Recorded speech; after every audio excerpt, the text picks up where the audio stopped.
May the sleeping giant wake. It's time to build a movement for justice unlike anything this nation has ever seen. And I hear a rumbling, a stirring, an awakening. Sometimes the sound is so faint, I worry it's my imagination, my optimism getting the best of me.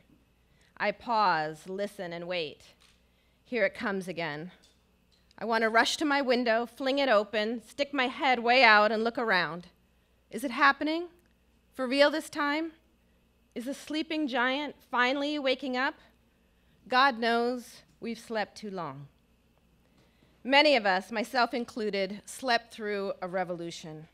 Actually, it was a counter-revolution that blew back much of the progress that so many racial justice activists and freedom fighters risked their lives for. This counter-revolution occurred with barely a whimper of protest, even as a literal war was declared, a war on drugs, a Get Tough movement.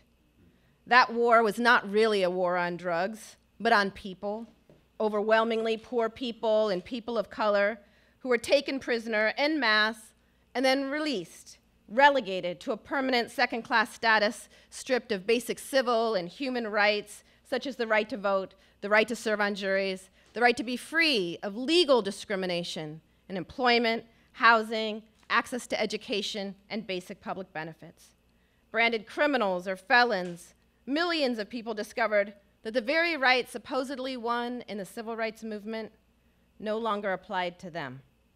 The Get Tough movement resulted in the quintupling of our prison population in a few short decades and the birth of a private prison industry that makes money off of the caging of human beings, an industry that is a hungry beast with an insatiable appetite. The private prisons and detention centers that started off caging drug addicts and small-time dealers are now caging millions of people every year, dubbed illegal immigrants. As James Baldwin wrote in a letter to Angela Davis in 1970 when she was sitting in her jail cell, "If they come for you in the morning, sister, they will be coming for us that night." I am listening carefully at my window now. I hear that rumbling sound, signs of an awakening in the streets. I heard the awakening on this stage today. My heart leaps for joy. People of all colors are beginning to raise their voices a little louder. People who spent time behind bars are organizing for the restoration of their civil and human rights. Young people are becoming bolder and more defiant in challenging mass incarceration and mass deportation and police violence, the mass criminalization of our peoples. And people of faith are finally beginning to wake up to the uncomfortable reality that we have been complicit in the birth and maintenance of a system predicated on denying to God's children the very forms of compassion, forgiveness, and possibilities for redemption that we claim to cherish. I wonder if we're prepared now.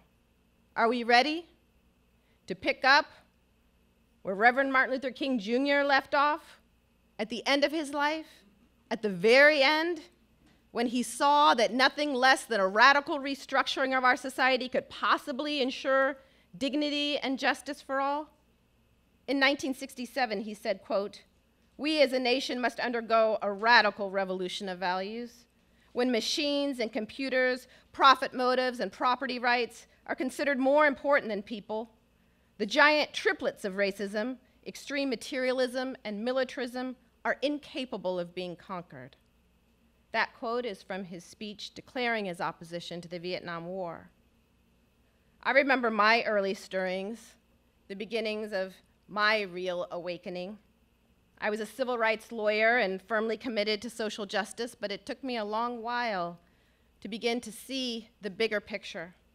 It was only after years of representing victims of racial profiling and police brutality and trying to assist people who had been released from prison get housing, access to basic public benefits, reunify with their children, and face one legal barrier after another to their mere survival, that I finally began to wake up to the reality that social justice advocates like me were not wrestling with mere social or legal problems.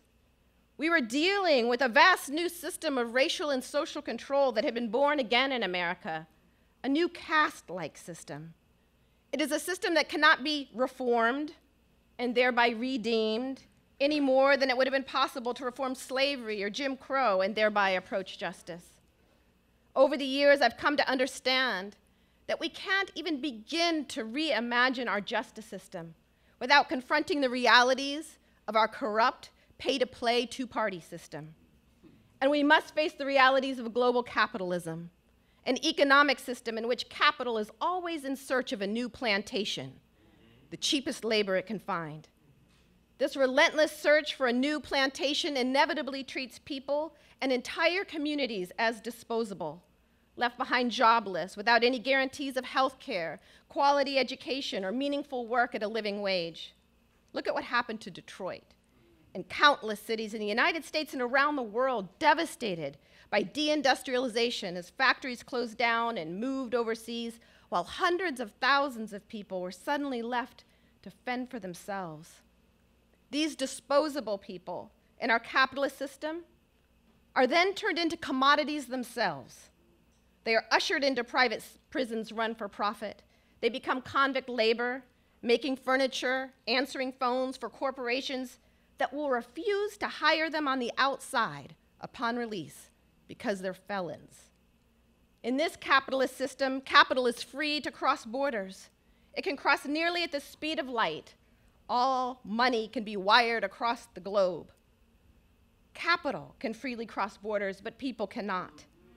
And when people try, when they dare to flee war and violence, when they dare to flee poverty and devastation caused when capital got up and ran, they find themselves ushered into those prisons run for profit, all the while politicians engage in racial scapegoating and fear-mongering and threaten to build a wall.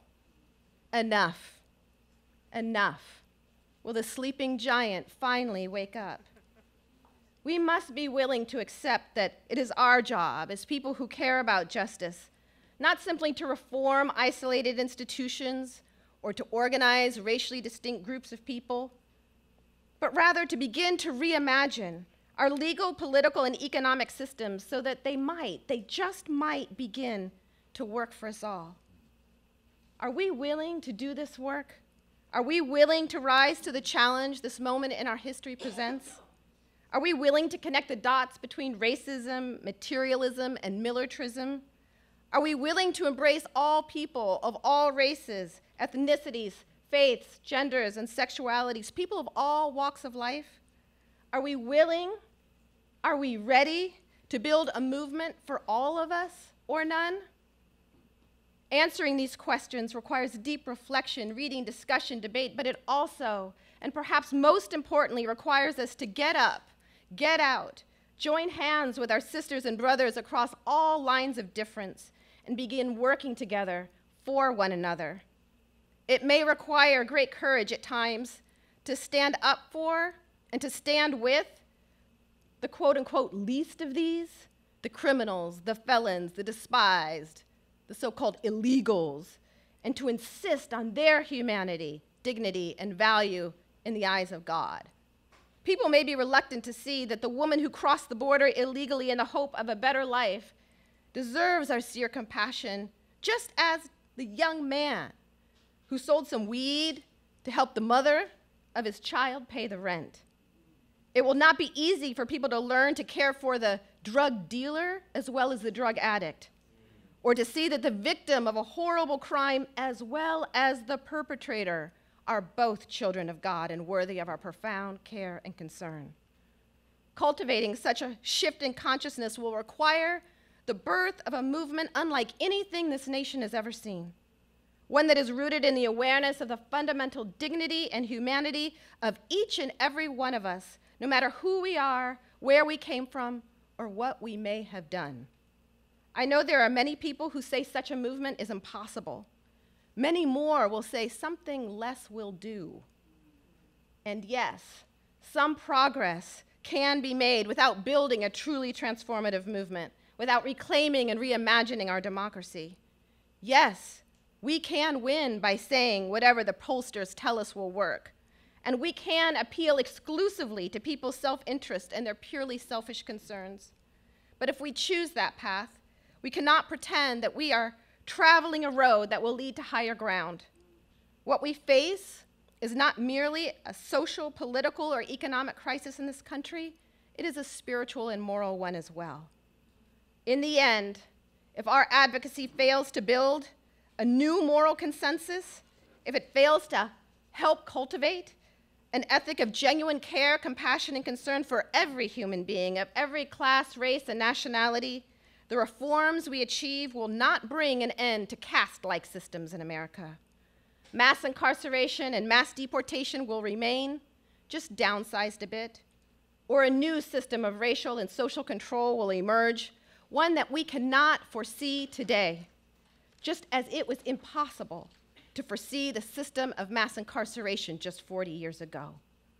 The evil of these systems lie not in their cost, inefficiency, or impracticality. The evil lies in the belief that some of us are disposable, unworthy of moral concern. And until we challenge that core belief, systems of racial and social control will continue to be born over and over again and thrive in this country for a long, long time. And our democracy will remain a fraud perpetrated upon the world.